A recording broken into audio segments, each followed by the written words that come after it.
Yes. I'll be able. Second server points are marked upper left to lower right is what it's telling you. So here's Mary Smith now. So we had, if we go back to the last one, we know that Jim scored the third point, right? No, He came point in was scored on Jim's serve. Yep, there it is there on number one. We have this between the 1 and the 2. It was a side out. So Jim's coming in and he was first server and he scored those 2 points. Go to the next slide. Then there was a fault for them and it became second server at 3 whatever 2 is being called. And now we know that Mary Smith is serving as the even from the left-hand court, the odd court, and she scored 2 points before they have another side out. Got it. Okay, so we're good. Good dialogue. I think we got there. So there you are, just talking about showing you how to move that peg, and you flip it over and you put it over Mary's name. Now, when you're making any move with that peg, as soon as you go to move it, you have to be very sure about what you're doing. Okay, it becomes sort of mundane after a while, and sometimes you might have forgotten to actually do the flip. And you have to be able to rely on that peg. It's your first line of defense to know whether or not it's the first server or the second server. So you need to be very focused and positive when you pull that peg off the paper. You know exactly where it's going and what the number is, right? Because as soon as you pull it off, you're lost if it doesn't go correctly. After making vertical side out slashes, then a side out, rotate the clipboard so the clip is now towards the new serving team, right? So we're now focused over to our right-hand side, so it's going to be, the clip is facing that way. Reposition the server clip to the correct server with the number 1 facing you based on the odd or the even score. Be as efficient as possible, and what we're getting at there again is talking about having that clip in your hand, being able to monitor or control the clipboard and the clip and turning it and doing everything in a very positive but concise way so that you're not taking too much time up. So here we are. The score is 5 whatever. And Mary's just finished. So we're saying that she's finished. She made the 5th point and it's now a side out. So we're putting that vertical line down and we know it's going to the other team as a side out. Acknowledge the team requesting the timeout. Timeout procedure. Here we go. Announce the score. First thing you do. Timeout called. Score is 6-4-2. You have 1 minute. You start your timer. You move to the center of the court as you're marking down your score. And we'll show you on the scorecard here in a second where you're actually going to mark the score and how you're going to mark it. And then you advise the players when their 15 seconds is remaining, if they haven't moved back into position beforehand. If the players have left the court with their paddle, you need to re-inspect that paddle. You no longer tell the players to put their paddles on the court. That's no longer a referee duty. That's like coaching. So we don't want to do that. But again, if they have left the court with their paddle and could have changed paddles or could have tampered with it in any way, then you will do a two-handed rub on the paddle just to do an inspection. Assume the referee position by the end of the timeout. So when you call 15 seconds, I start moving back, start backing up from the center of the court, keeping my eye on both sets of both teams and making sure that they've heard me and they are going to be moving into position within that 15 seconds. Notify teams of the number of remaining times out you have. So serving team, you have 1 timeout remaining. Receiving team, you have 2.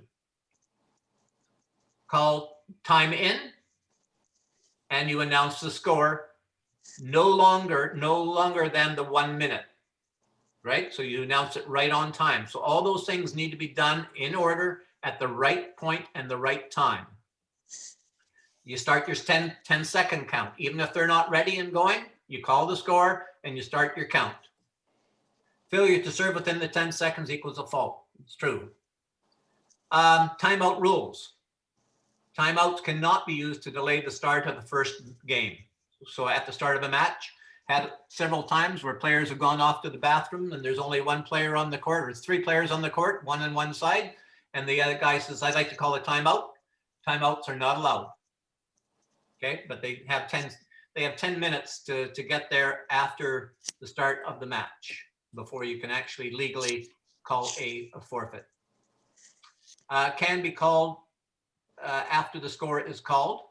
Okay, so a lot of people get confused with that one, that timeouts can't be called after the referee calls a score. That is incorrect. They can call a timeout up until what point in time? Server motion. First motion is started. Server's motion. Very good. I think we got that. You're on the ball there. As soon as that service motion has started in the arm. So again, that's why you as the referee have looked at the receiver. You've checked them. You are now looking at the server and you're calling the score. And you go 5-6-2, and the other team goes timeout, and you're watching the serving team. And if that arm has moved in the slightest, you go fault. No timeout permitted. The service motion had started, point. So that's why you're watching that server intently. And you can call exactly when that service motion started. Cannot be called after the service motion has begun. Mark the game score in the appropriate timeout box. And we'll show you that in a second here, I hope. Separate team scores using same diagonal slashes as on the serving clip. So we'll point that out. The first server /, second server, the second slash. So here it is. So this timeout, we know is what? Who was serving when this was called, time was called? First server. Very good. The score is 6-4-1. That's what we know. What else do we know? It's small. It's the first time First out. timeout.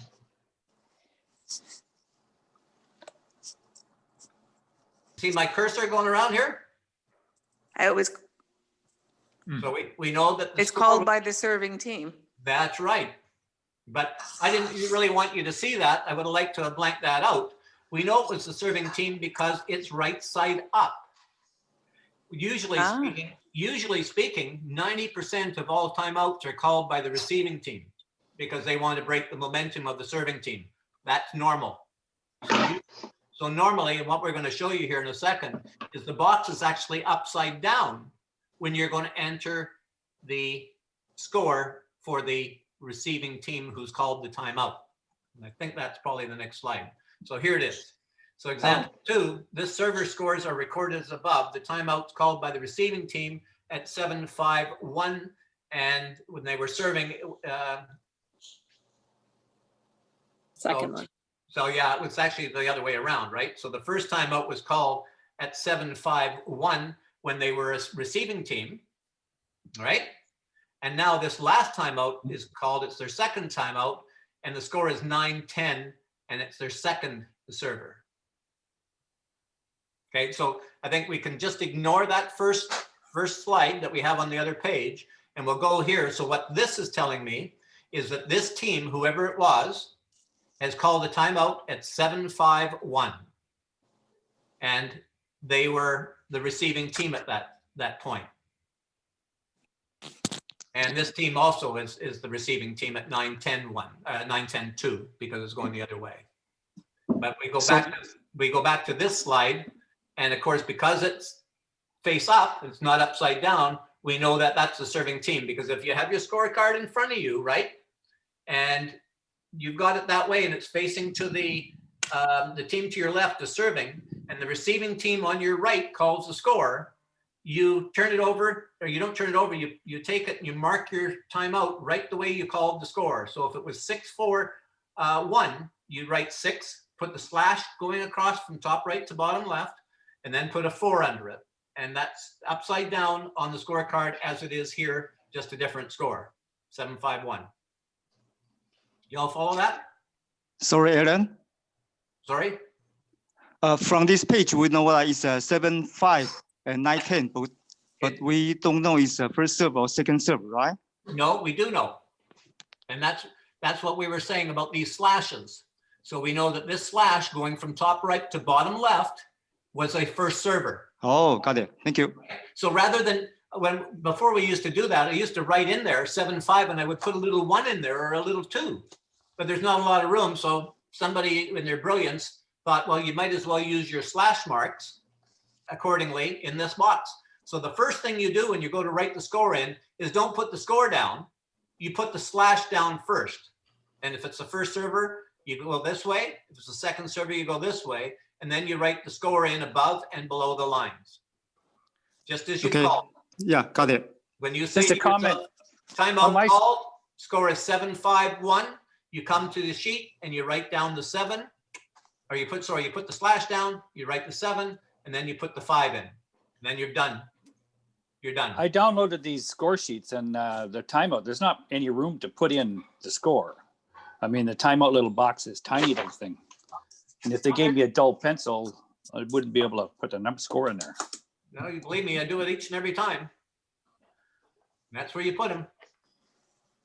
'Cause, there isn't as much room as you've got on that page. Well, I just did it on my page too, so it works. Yeah. Yeah, you might have not been at 100% when you printed it or something. You might have been at a bit smaller. All right, let's And move is on. the score sheet filling your whole clipboard, Al? Just a little bit smaller than the whole clipboard. Okay, Little mine's bit. too small, yeah. Yeah, if you've got a, I forget what the dimensions are, 3x6 clipboard, is it? It should just be a little bit smaller than that, which is Okay. absolutely perfect because then it allows your clip to actually, when you're putting it on the top, it clips onto the paper and onto the board. And you put it right above the server's name. All right, 6x9. 6x9, yeah, okay. Between games, best 2 to 3 out of 3, announce the final score. You start your, so this is between games, so we're going between the second and the third game. So they've just won, and we're going game, score was 11-5. You have 2 minutes, please. And you start your timing device. You collect and hold the game ball. You make sure that you've got control of the ball at this point. You move to the center court, and now you prepare your score sheet for the next game. You got a little bit of work to do here. You draw horizontal lines through all the previous games, unused scores, and time boxes. So on line number 1, you take a pencil and just draw a line right the way through it, and all the way through the timeout boxes as well. You turn it over and you do the same for the other team. That way, when you come back now to that second match and it's the middle row, you're not inadvertently, if the score was 11-0, and I've had that happen, and they start, the next team is, or that team that got 0 is starting the next game, I put their score in that line, the top line, without realizing, of course, they hadn't scored any points. So I'm in the wrong game. So you want to make sure that you have the score for the second game on the line 2 on each side of the score sheet is what I'm saying. Circle or lightly shade the box containing the final point scored by each team. I usually just circle the 11, and if it was 6 over here, you circle their final scores on that. I usually do that at the end. I don't usually do that until the end of the third game or the second game when the match is over. So this is what we're indicating. So this game's won. So you take your pencil, score out that all the way through the remaining points that are not used, and you do the same thing here. And now we turn it over because we know that this side here is going to be serving first. So we put that so that it's facing up and pointing to the right direction of where they're now standing, and there should be whatever side that they're on. Okay. Rotate the clipboard so it's facing the serving team yet again, and rotate the score sheet accordingly. Place the server clip number 2 above the starting server's name. So again, starting server, not the first server, but the starting server for this game. At 1 minute and 45 seconds, you loudly notify both teams that 15 seconds are remaining. So again, 15 seconds, then you make sure you're announcing that in the direction of both teams so that they can equally hear it. You start slowly returning to your referee position. 4 to 5 feet behind the net post and dead center. Game may begin earlier if the players are ready and agreed. So normally, so say that 1 minute has passed and they start moving to position. Where are you right now?